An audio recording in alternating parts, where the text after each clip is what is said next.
Bonjour à toutes et à tous. Donc aujourd'hui un petit tuto sur comment transformer vos propres photos en relief pour ensuite les graver sur votre CNC. Donc les logiciels vont être entièrement gratuits. Donc là on va aller sur internet sur le site 3dp.org. Donc je vous mettrai le lien dans la description de la vidéo. Donc là j'ai donc ouvert 3dp.org et donc on va faire nos reliefs à partir de ce site. Donc pour ceci vous restez donc sur flat, donc sur une image plate, et on va aller dans images. Là vous allez chercher, donc soit vous faites un glisser votre photo ici, ou alors vous allez aller la chercher. Donc là on va essayer avec 4 photos, donc 2 photos que j'ai fait moi-même et 2 photos que je suis allée chercher sur internet qui sont déjà détourées. Vous pouvez aussi prendre une de mes photos et vous pouvez détourer un objet, ça vous avez plein de logiciels gratuits pour le faire. Donc là par exemple on va commencer avec le mouton. On fait ouvrir, voilà, donc il vous met l'image en noir et blanc tout seul, donc ça vous ne savez pas vous en occuper avant, il le fait tout seul. Voilà, on va le grossir un petit peu, et on voit bien que notre image est en relief.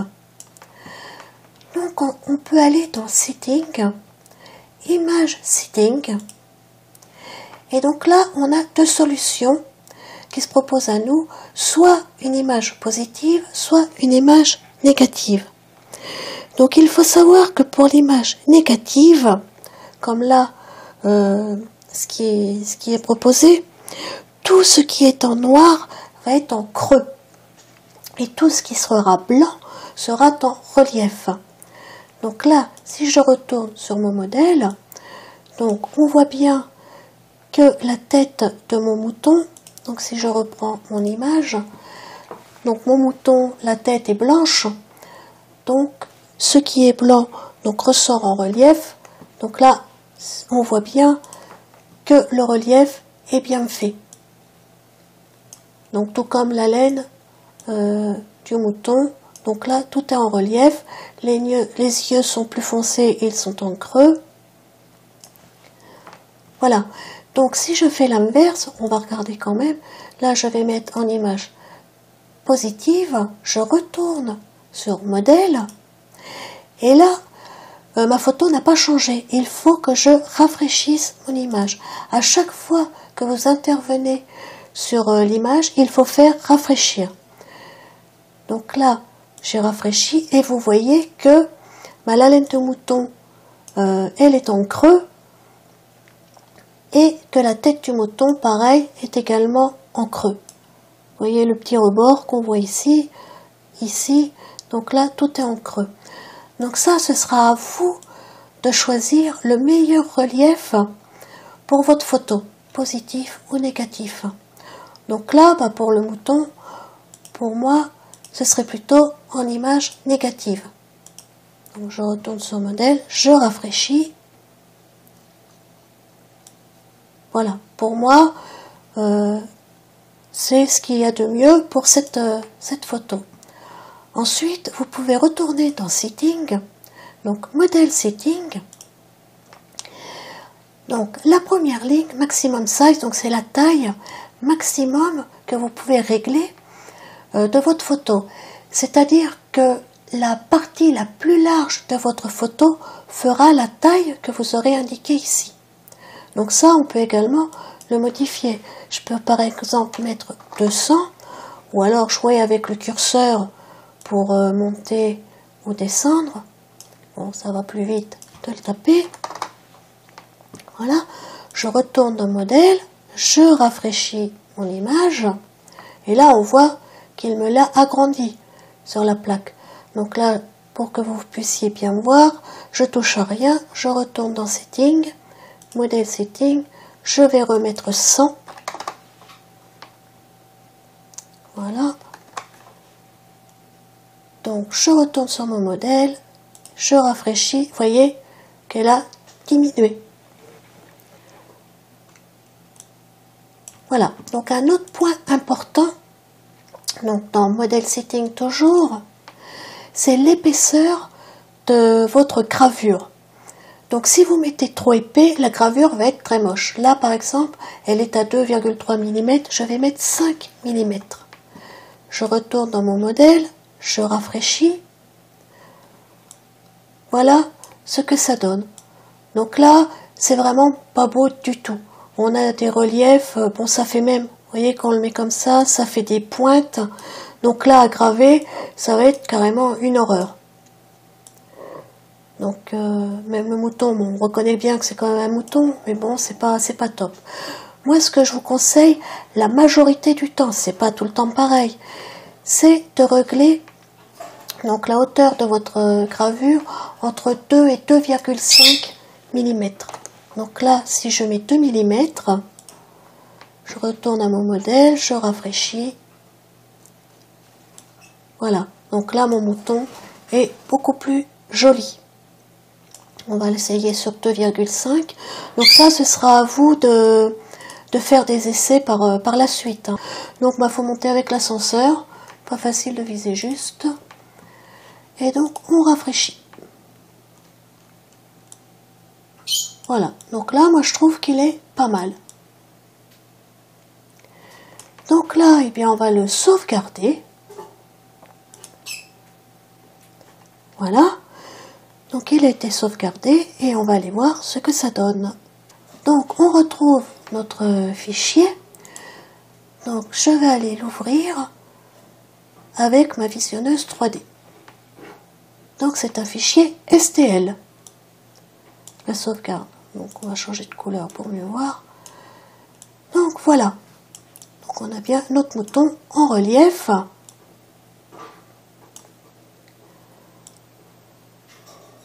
Donc comme je vous dis, après c'est un programme gratuit. Donc vous ne pouvez pas non plus avoir des exigences extrêmes. Mais bon, je vous ai choisi quand même des photos avec beaucoup de détails pour vous faire voir quand même que on peut le faire, quoi. On reconnaît quand même que c'est un mouton. Donc on va essayer avec une autre photo.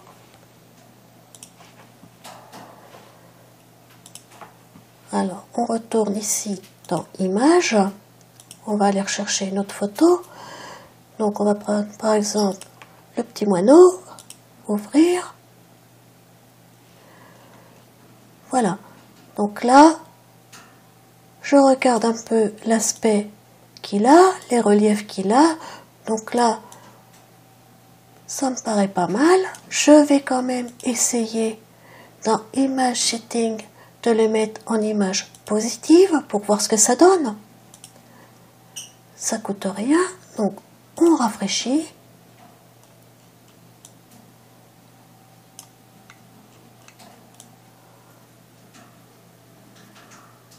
Voilà, pour moi je trouve beaucoup mieux. Les branches sont en relief. Donc la queue de l'oiseau est bien en relief. Tout l'oiseau est bien en relief. On voit même son petit bec. Donc là pour moi c'est une photo qui est quand même pas mal. Donc aussi une chose, plus votre photo sera de qualité, meilleur sera le rendu dans l'application. Donc là je peux aller dans Model Setting. Donc pareil, je peux modifier. Donc on va mettre 3 mm par exemple. Voilà. Je retourne dans Modèle. Je rafraîchis. Voilà. Donc là on commence à avoir des épaisseurs sur les ailes. Donc je sais qu'il ne faut pas aller au-dessus. Mais bon, pour moi c'est encore un peu trop. Mais bon, ça ce sera à vous de voir après. Vous aurez l'habitude après de le faire. Donc là, je retourne. Non, c'est pas là. C'est Model Setting. Je vais le mettre sur 2 par exemple pour voir ce que ça donne. Donc modèle, on rafraîchit.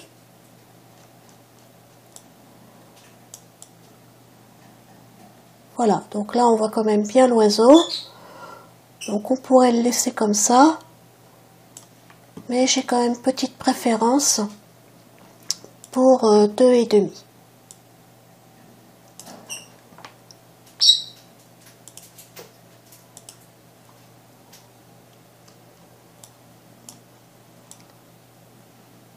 Voilà. Donc, on va le sauvegarder également. Donc, pour ça, on fait sauvegarder, download. Voilà, donc il est également sauvegardé.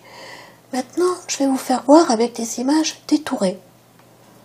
Donc, on va prendre le furet, ouvrir.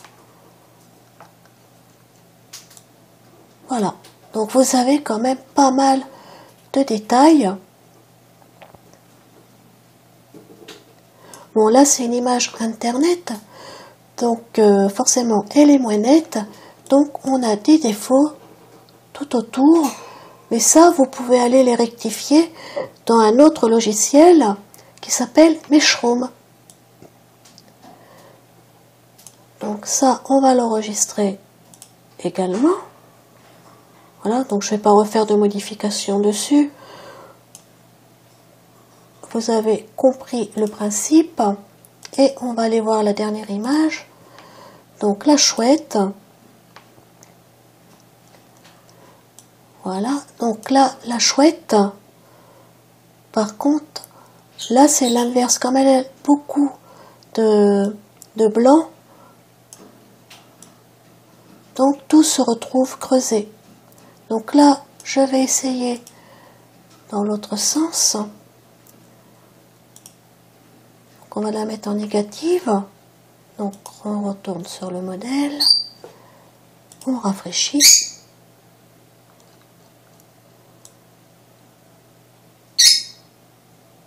Voilà, donc là, on a bien nos reliefs.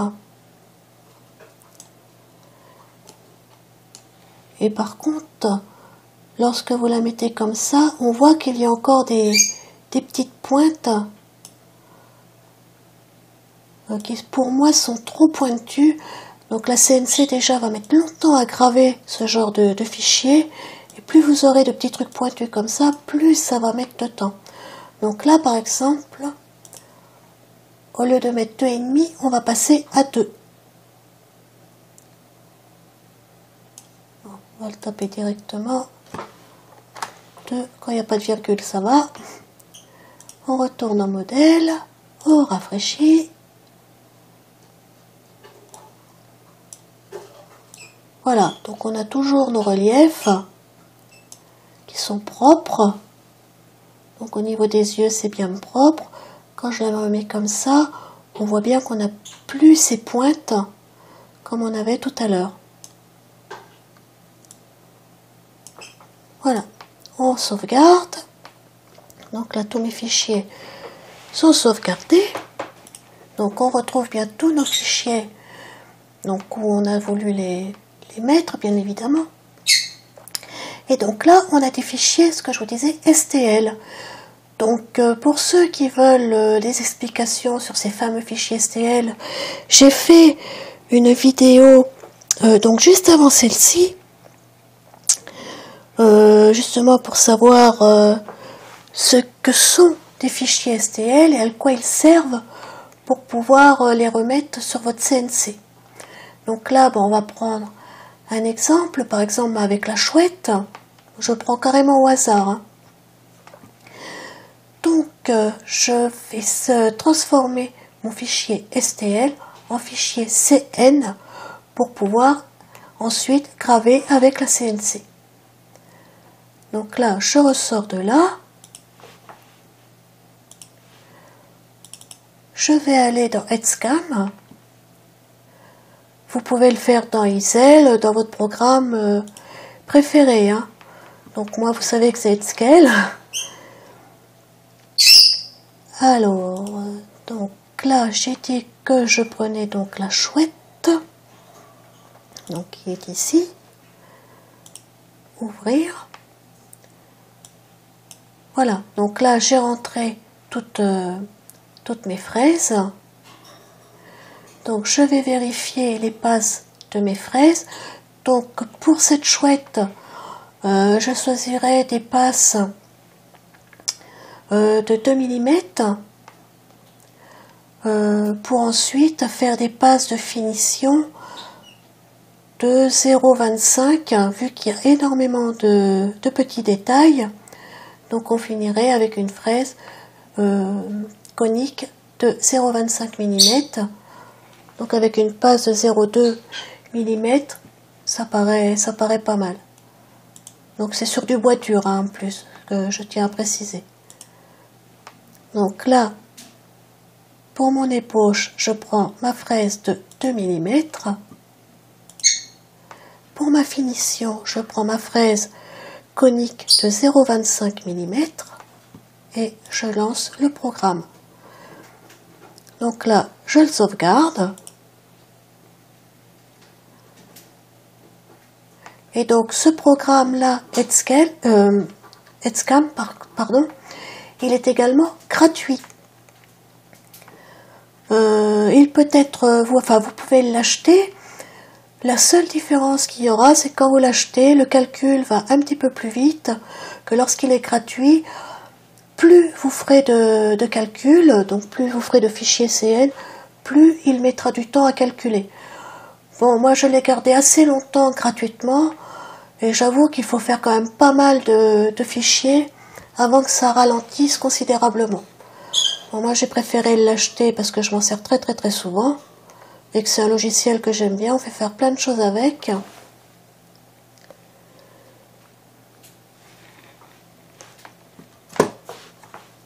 Donc là on va attendre qu'il termine, voilà. Donc on a notre chouette.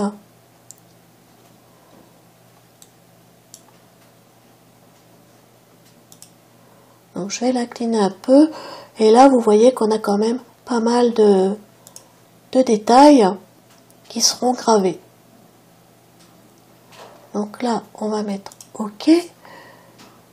Donc là on va quitter ça et on va en faire un autre. Par exemple, donc je vais pas prendre une photo d'internet, je vais prendre une de mes photos, donc celle-ci par exemple, où il y a pas mal de détails aussi avec du plumage. Donc on voit que le fichier sera bien de 2,5 mm d'épaisseur. Donc si vous prenez un morceau de bois qui fait 1 cm d'épaisseur, la gravure se fera que sur 2,5 mm. Donc c'est pas l'épaisseur de votre bois qui compte, c'est vraiment l'épaisseur de la gravure. Vous pouvez prendre un morceau de bois de n'importe quelle épaisseur, du moment qu'il est supérieur à 2,5 mm. Donc là, pareil,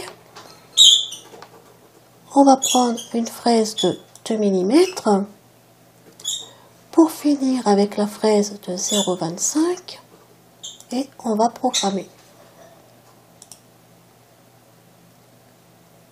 Bon, c'est pareil, le programme, plus il y a des détails, plus il prendra de temps.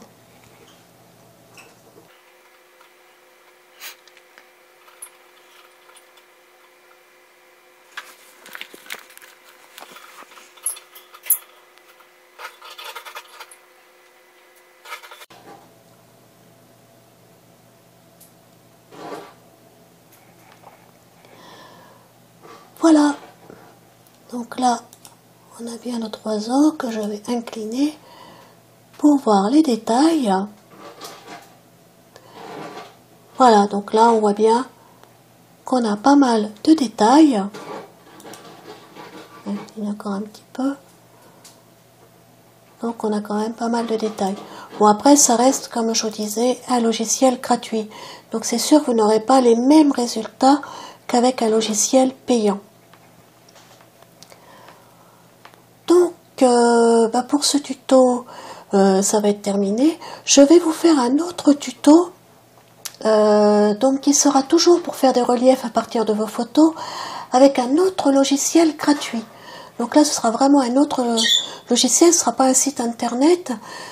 Les résultats seront similaires. Donc pareil, comme je vous dis, ça reste du gratuit. Donc on ne peut pas avoir des résultats super. Mais bon, je trouve que quand même, c'est déjà pas mal pour des logiciels gratuits, vous pouvez quand même faire pas mal de choses pour commencer, pour débuter, pour vous rendre compte des résultats que ça donne. Voilà. Eh bien écoutez, si cette vidéo vous a plu, eh bien laissez-moi un petit pouce et puis je vous dis à la prochaine.